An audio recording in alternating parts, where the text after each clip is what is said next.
کرنا چاہتے تھے عمران صاحب جو مائک بند کر دیا گیا شہباز شریف صاحب کی طرف سے؟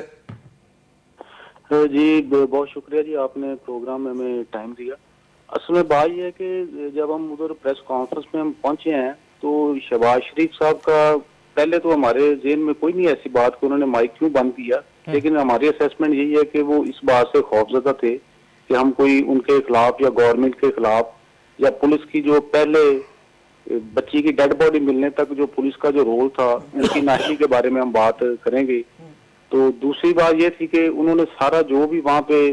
اپریسیشن دی ہے وہ اپنے آپ کو دی ہے، اپنی گورنمنٹ کو دی ہے اور اپنے جو ڈپارٹمنٹس ہیں ان کو دی ہے۔ اس میں بالکل جو سول سوسائٹی کی جو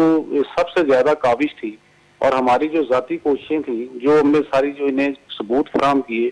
فوٹیجز دی، بندے ٹریس آؤٹ کر کے دیے، یہ جو مجرم کو پکڑا گیا ہے وہ ہماری ذاتی کوشش تھی اور خود میں نے اس کی نشاندہی کر کے انہیں بندے کو جو ہے نومینیٹ کروایا۔ ایک منٹ رک جائیے، آپ کہہ رہے ہیں آپ نے خود نشاندہی کی تھی عمران کی؟ بالکل 9 تاریخ کی صبح 12 بجے کے قریب